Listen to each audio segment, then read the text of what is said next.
কিন্তু এবারে নির্বাচন দেখা যাচ্ছে, পঞ্চায়েত নির্বাচনে আমাদের তিনজনের প্রার্থীর নাম, এই তিনজনকে টিকিট দেওয়া হয়নি, এবং কি আমাকেও টিকিট দেওয়া হবে না, ঠিক করা হয়েছে যে আমাকেও টিকিট দেওয়া হবে না।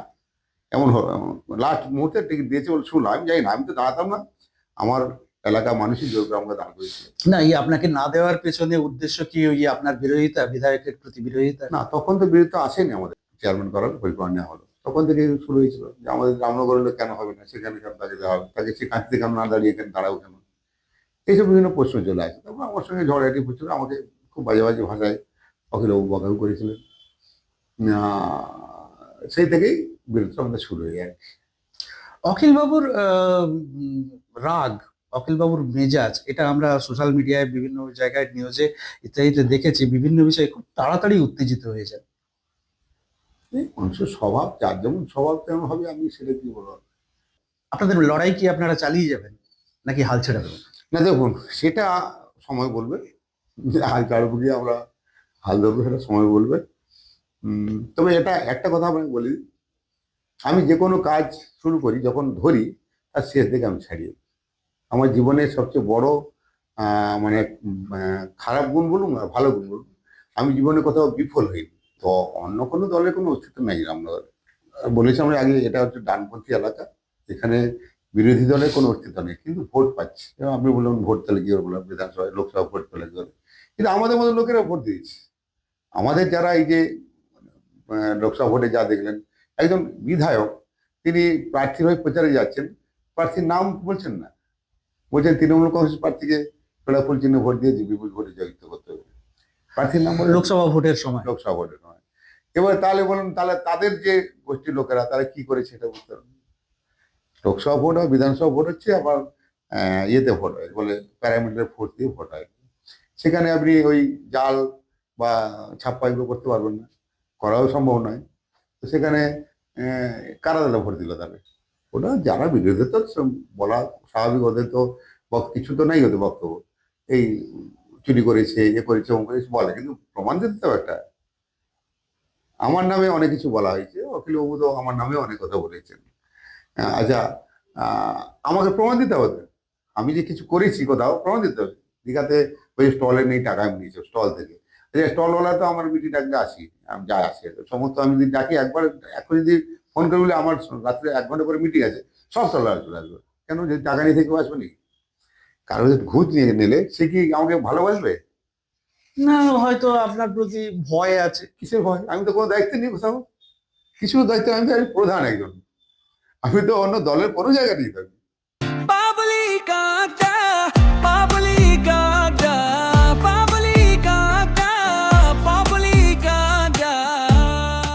নির্বাচনের সময় দলীয় স্বার্থে ব্যক্তিগত ভিন্নতা ভুলে একসাথে কাজ করা কি আপনাদের পক্ষে সম্ভব?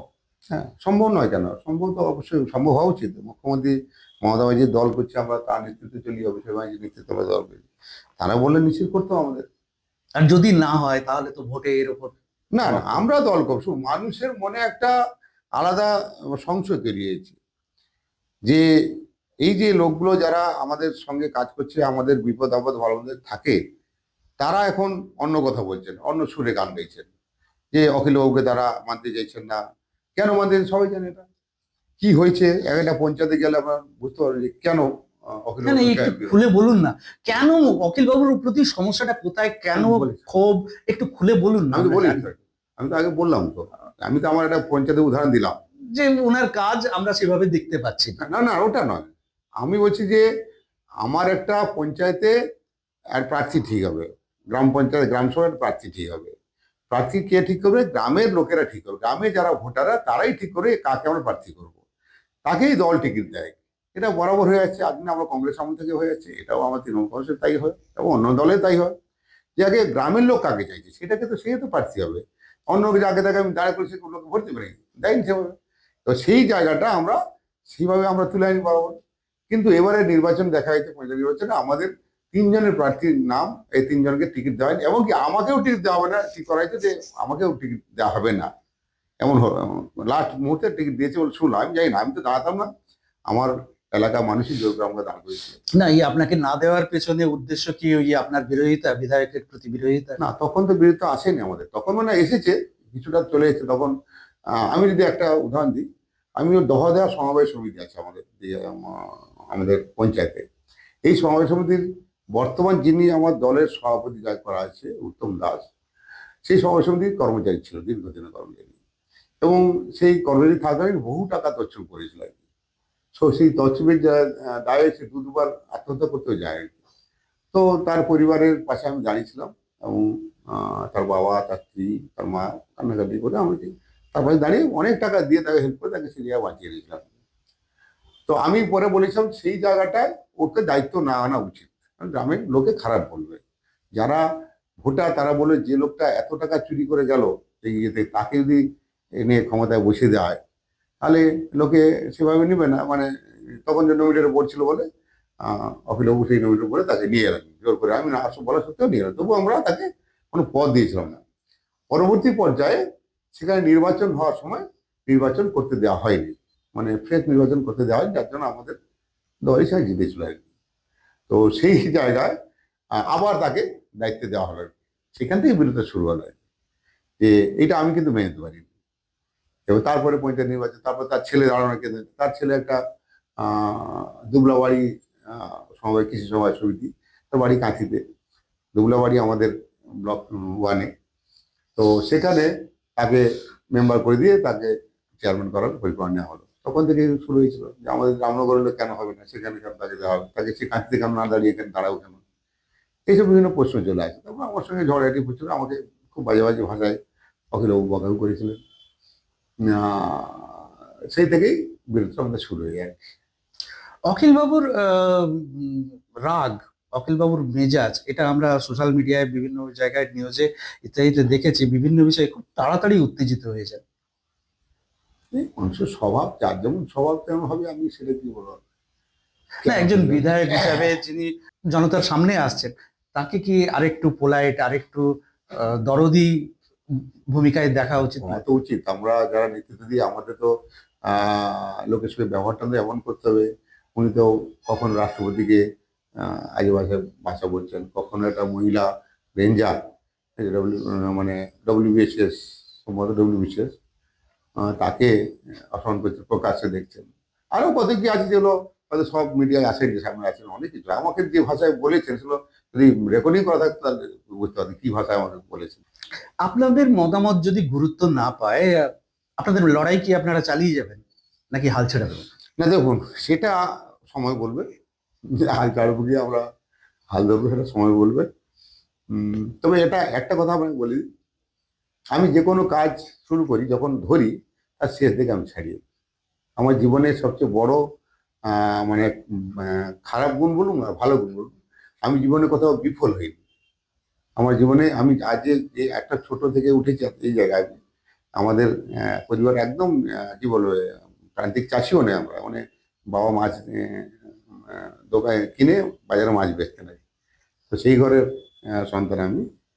তো সেখান থেকে উঠে এসেছি, মানে কি জায়গা কোথায় উঠে এসেছি বলতে আজকে আমি বিশিষ্ট প্রখ্যাত ব্যবসায়ী, ব্যবসায়, বিশিষ্ট ব্যবসায়, ব্যবসায়ী, দীঘার উপর আপনার আহ, যথেষ্ট প্রতিপত্তি। 5জন ব্যবসার মধ্যে আমি একজন। একদম একদম। তো সেই সব আমি দেখেছি, আমি যতগুলো কাজে গেছি অন্তত উইদাউট প্ল্যানিং আমি হাঁটি না, প্ল্যান ছাড়া আমি এগোই না, পা ফেলি না। যা করি আমি কিন্তু সবই প্ল্যান করি, আমি যেটা ধরি তার শেষ থেকে ছাড়ি। মানে আপনার মতে যে এই লড়াই চলবে এটুকু তথ্য, এবং এর শেষ দেখে আপনি ছাড়বেন, এটা আপনার কথা থেকে পরিষ্কার হলো। না না, ওটা আপনার কথা, আমার নয়।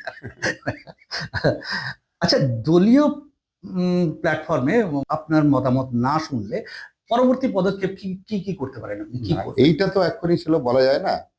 আহ, তবে দল করছি, তৃণমূল কংগ্রেসকে করছি, মমতা ব্যানার্জি দেখে দলটা করছে। আমরা ডানপন্থী দল করতাম, আর ডানপন্থী দল করার পরে যখন দেখলাম কংগ্রেস সেভাবে মানে কর্মীদের রক্ষা করতে পারছে না, দিনের বেলা এক, রাত্রেবেলা সিপিএমের সঙ্গে হাতাহাতি, বিভিন্ন রকম ঘটনা ঘটেছে। আমি তো 89 সাল থেকে দল করছি।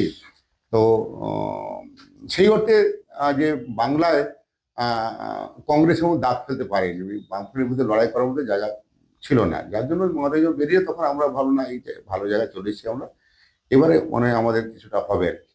তো তাই হলো, হয়েছে। তো সেই জায়গায় সেই 89 সাল থেকে আজ পর্যন্ত দেখে দেখে আসছি আমরা।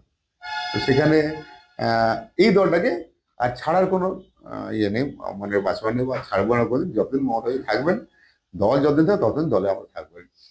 অন্য তার কিছু মানে দল ভাববেন না। বদলের মতো কঠিন সিদ্ধান্ত কোনোভাবেই আপনি নেবেন না, যদি আপনার মতামতকে গুরুত্ব না দেওয়া হয়, যদি দলে কোনো বসে যাবো, তবে দল ছেড়ে যাবো না, কথা অন্য দলেও যাবো না। না এই মুহূর্তে তো অনেকে ভাবছেন অনেক কথা যে হ্যাঁ, বলছেন হয়তো উনি উনি হয়তো অন্য কোথাও যাবেন বলছে, সেটা আমার ক্ষেত্রে না, হয় না, হবে না।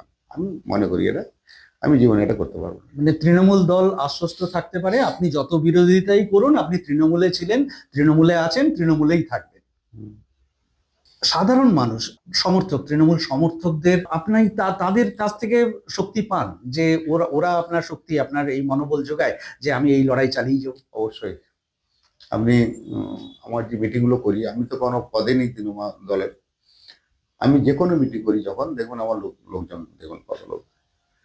আমরা আগামী 17 তারিখে মমতা ব্যানার্জি ডাক দিয়েছেন যেতে, মানে কি বলে, নেতাজি ইন্ডোর স্টেডিয়ামে ব্যবসায়ী সংগঠন ডেকেছেন আর কি।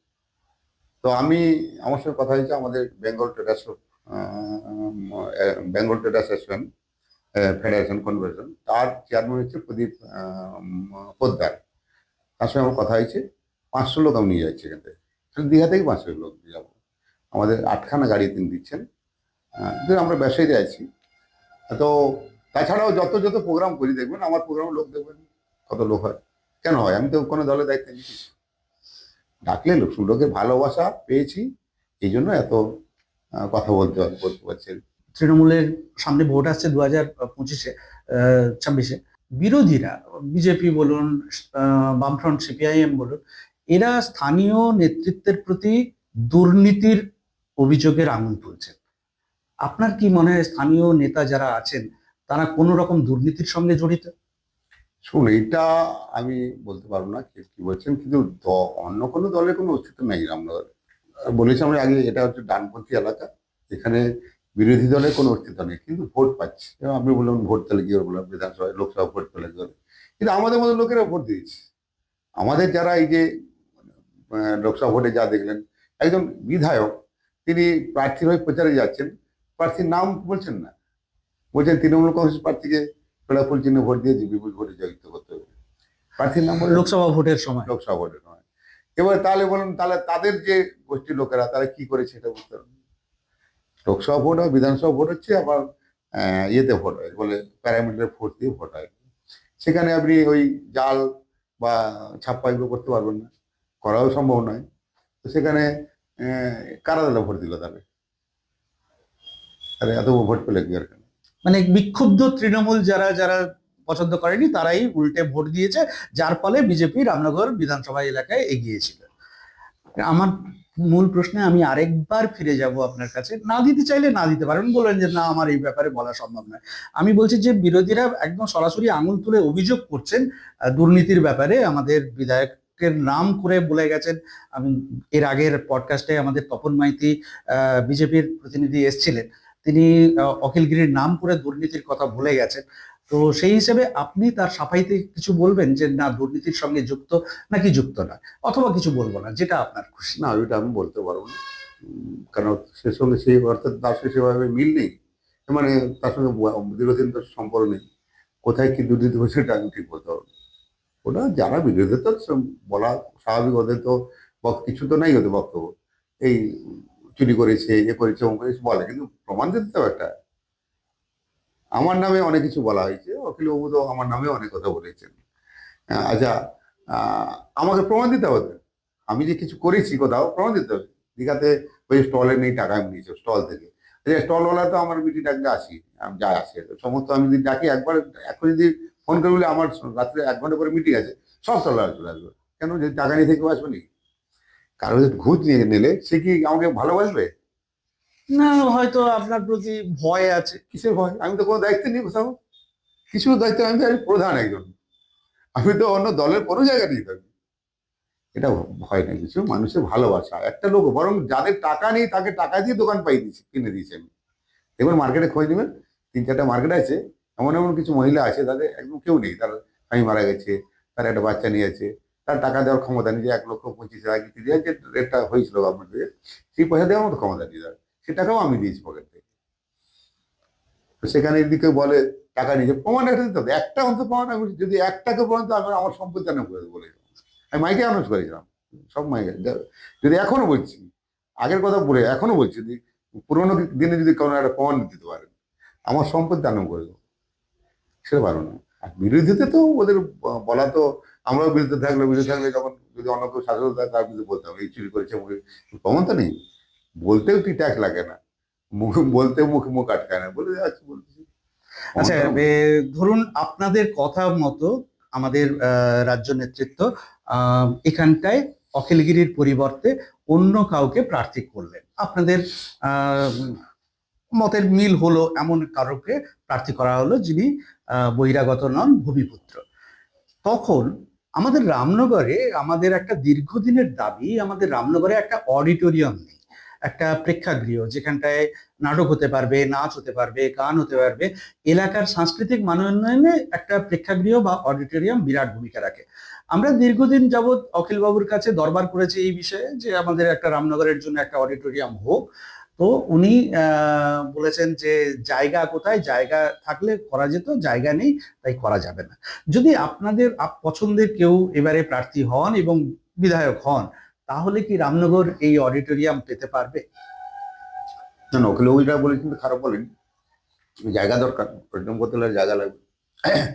আর সেই অর্থে রাজ্য সরকার এখন তো অডিটোরিয়াম করেছে বলে আমার কোথাও মনে নেই, মানে মনে পড়ে না। কলকাতায় যেসব বহু জায়গায় অডিটোরিয়াম হয়েছে রাজ্য সরকারের নিজের টাকায়, বহু জায়গায় হয়েছে। তাহলে ঠিক আছে, যদি জায়গা পান দিলে নিশ্চয়ই আমরা উপর মহলে কথা বলতে পারি। জায়গা কি সত্যিই নেই আপনাদের আরএসএ ময়দানের কাছাকাছি চারপাশে? যথেষ্ট জায়গা আছে। যদি আরএসএ ময়দানের জায়গা তো ওই ভেটের ল্যান্ড নয়, খাস জায়গা নয়, ওটা তো পিডব্লিউডি রোড, সে জায়গা ওদের নামে রেকর্ডভুক্ত জায়গা।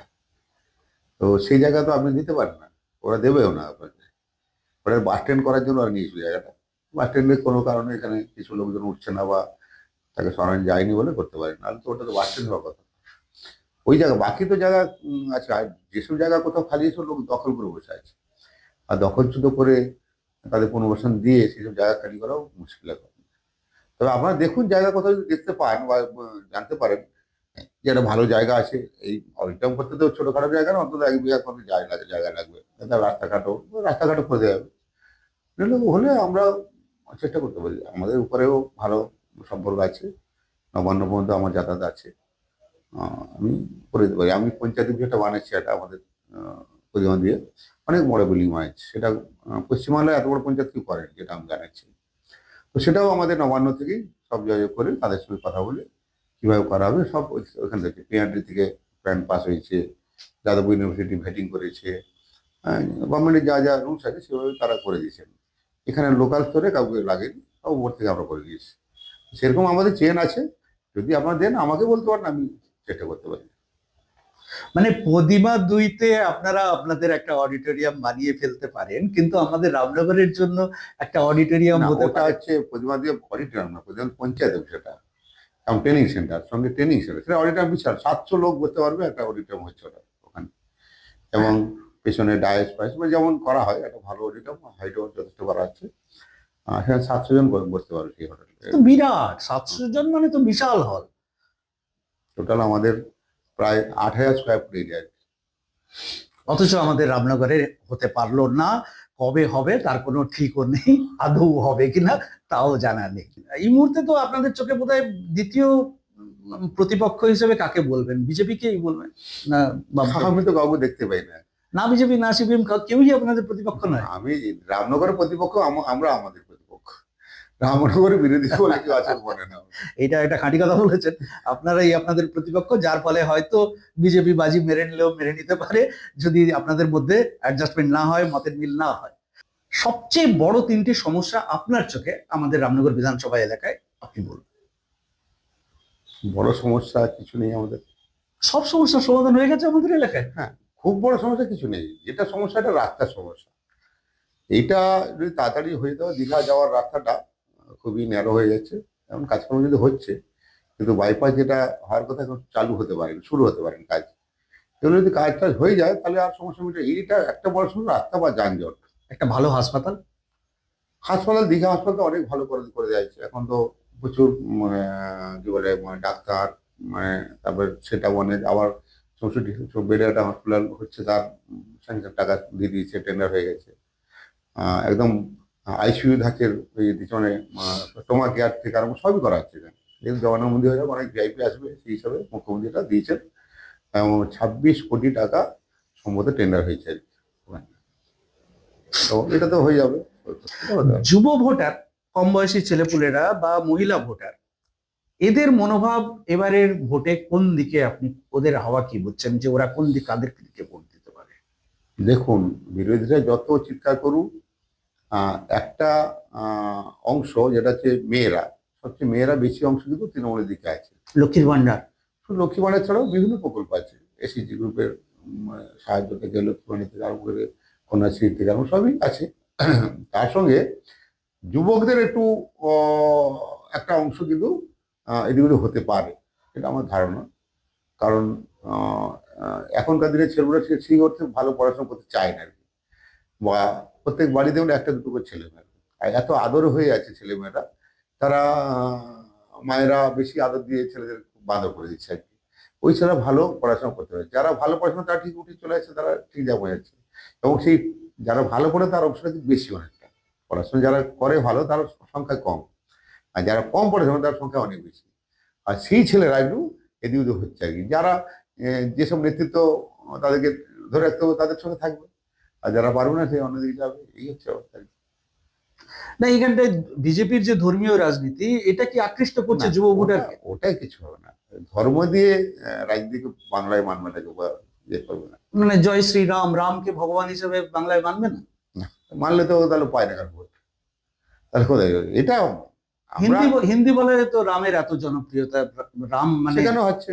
আপনি যে বাবরি মসজিদ, সরি, আমরা রাম মন্দির যেখানে, সেখানে কি জিতেছে বলে? সেখানে হেরে জিতেছে। সেটা ধর্ম দিয়ে মানুষকে মান জয়টা মুশকিল আছে, কারণ আহ, ভারতবর্ষের সর্বধর্ম সমন্বয় একটা দেশ আর কি। তো সেখানে ধর্মের নামে জিগির তোলে, একটা ধর্মকে উঠাতে গেলে আরেকটা ধর্ম খেপে যাচ্ছে। তাকে ধর্ম থেকে সরে যাওয়া ভালো, রাজনীতির সঙ্গে ধর্ম না মেশানো ভালো। মানুষের কাজ করুন। আজকে মমতা এত ভোট পাচ্ছে কেন? এত প্রকল্প মানুষের কাছে নিয়েছেন যেগুলো ভারতবর্ষের কোনো মুখ্যমন্ত্রী করতে পারেনি, যেটা পশ্চিমবাংলার মুখ্যমন্ত্রী না, শুভেন্দু অধিকারী তো বলেছেন যে লক্ষ্মীর ভান্ডার আপনারা 1,000 টাকা করে পাচ্ছেন, ওনারা এলে 1,500 কি 2,000 করে দেবেন। তাহলে তাহলে যেটা বিজেপি শাসিত রাজ্যগুলো আছে সেখানে কি তারা দিচ্ছে? কয়েকটা রাজ্যে কত সংখ্যায় দিচ্ছে, কিছু কিছু ক্ষেত্রে আমি পেপারে দেখছিলাম, হ্যাঁ দিচ্ছে। দিচ্ছে। সংখ্যায় কত? আজকে আমাদের পশ্চিমবাংলার সমস্ত মহিলারাই পাচ্ছেন, কত 5% বাদ, বাকি 95% মহিলা পাচ্ছে। বিহারে 10,000 টাকা করে ভোটের আগে দেওয়া হয়েছে। সে তো এককালীন টাকা ভোট পাওয়ার জন্য, হ্যাঁ। ওটা তো টোপ দিয়ে ভোট নেওয়ার জন্য, তারপরে দিবে আর 10,000। না দেবে না, কিন্তু যদি ওই ব্যবসা করবে বলে তাহলে 2,00,000 টাকা করে দেবে। ও বলছে, তারপর দেখুন ভোট চলে গেছে, তাই দিলে দেখুন তাহলে হবে, পারবে না, ওগুলো করা ওইটা মুশকিল। ওই টাকা দিয়ে ভোট কেনা দেওয়া হয়ে গেছে, কিন্তু এখানে সেইটা নাই। এখানে কিন্তু কন্টিনিউ মুখ্যমন্ত্রী যা বলেন তাই করেন। আজকে ধরুন আবাস যোজনার টাকা কেন্দ্র আটকে দিয়েছিল, কিন্তু মুখ্যমন্ত্রী দিবেন বলছেন, দিয়েছেন। আবার এই ডিসেম্বর, এই সপ্তাহে টাকা ঢুকবে সব ready হয়ে 100 দিনের কাজের যে 100 টাকাটা টাকা। আটকে রেখেছিল কেন্দ্রীয় সরকার, যেটা আপনারা কেসে জিতেছেন, আবার 100 দিনের কাজের টাকা সুপ্রিম কোর্ট দিতে নির্দেশও দিয়ে দিয়েছে। তো এবার কি কেন্দ্র টাকা দেওয়ার ব্যাপারে সম্মতি জানিয়ে দিয়েছে আপনাদের রাজ্য? না, এখনো দেয়নি। শুনুন, আহ, মুখ্যমন্ত্রী বা অভিষেক ব্যানার্জি তারা দরবার করেছেন দিল্লিতে বারবার, কত হেনস্থা হয়েছেন দেখেছেন। তো এই 100 দিনের কাজের জন্য যখন তারা দিল না কেন্দ্র, তখন রাজ্য দিবে বলে রাজ্য কিন্তু 50% টাকা দিয়েছে, 50% টাকা দেওয়া হয়েছে, আর 50% টাকা দেওয়া যায়নি, কোনো কিছু কাগজপত্র সমস্যা আছে। তো এবারে ঘোষণা করেছিল বাকিটা দেওয়া হবে, কিন্তু সুপ্রিম কোর্টে কেসে যেতে পরে চালু হলো যে এবারে দেওয়া হবে টাকা। তার জন্য সমস্ত জব কার্ড, আধার কার্ড লিঙ্ক সব রেডি হয়ে গেছে। কিন্তু একটা আবার গাইডলাইন মেনে দেওয়া হয়েছে যে 100 দিনের কাজ করতে পারবেন, তবে যেখানে ভেটেড ল্যান্ড আছে সেই ল্যান্ডটাকে পুকুর কাটা যাবে, আর কোনো কিছু করা যাবে না। কোনো পুরনো পুকুর খোঁড়া যাবে না, যেগুলো সার্বিক কাজে লাগে, মানে কোনো গ্রামীণ পুকুর টুকুর সেগুলো খোঁড়া যাবে না। শুধু একটা ল্যান্ডকে পুকুর কাটতে পারেন, নতুন পুকুর কাটা আছে। তাহলে সেরকম একটা গ্রামে বা একটা অঞ্চলে পাওয়া যাবে না। আমার অঞ্চলে একটা পেয়েছি আমি জায়গা, আমার মানে এত বড় অঞ্চলে একটাই মাত্র জায়গা পেয়েছি। তাহলে কি করে লোক কাজ করে? মানে কাজের ধরনটা বেঁধে দেওয়া হয়েছে, হ্যাঁ, শুধুমাত্র এই এই কাজই কাজটাই করতে করতে হবে। হয়তো পরে চেঞ্জ হতো, যেহেতু যদি না পায় পরে চেঞ্জ করতে পারে। এইভাবে এসছে আমাদের কাছে যে খবর, মানে অর্ডারটা আর কি। তো আমরা এই কেস করে লড়াই করে আদায় করতেছি, মানে সহজে দেয় না টাকা আর কি, কেন্দ্র এই অবস্থা। জনগণের উদ্দেশ্যে যদি কিছু বলার থাকে তাহলে আমাদের এই ক্যামেরাটার দিকে তাকিয়ে আপনি জনগণকে যদি কিছু বলতে চান, কোনো বক্তব্য দিতে চান, দিতে পারেন। আমার রামনগরবাসীকে আমি আবেদন করব, আমরা তৃণমূল কংগ্রেস দলটা করি, আমাদের নেত্রী মমতাজি, আমাদের সেনাপতি অভিষেক ব্যানার্জি, তাদের আদর্শে আমরা অনুপ্রাণিত। আর দল আমাদের যে নির্দেশ দেবে আমরা সেই নির্দেশ পালন করব। আর আপনাদের ভোটারদের আমি বলবো, সবাই তৃণমূল কংগ্রেসের সঙ্গে থাকুন। আগামী বিধানসভা নির্বাচন যাতে আমরা মাননীয় মুখ্যমন্ত্রী, আমাদের যিনি মুখ্যমন্ত্রী আছেন মমতাজি, তাকে আবার মুখ্যমন্ত্রী দেখতে পারি, এটা হচ্ছে আমার আবেদন। নমস্কার। আরেকটা কথা বলতে হবে, কমলেশের পাবলিক আড্ডা চ্যানেলকে সাবস্ক্রাইব করুন, শেয়ার করুন, লাইক করুন। এইটা আচ্ছা, কমলেশ বাবু আমাকে নিয়েছেন এই তাদের আড্ডা চ্যানেলে, মানে পাবলিক আড্ডা চ্যানেলে।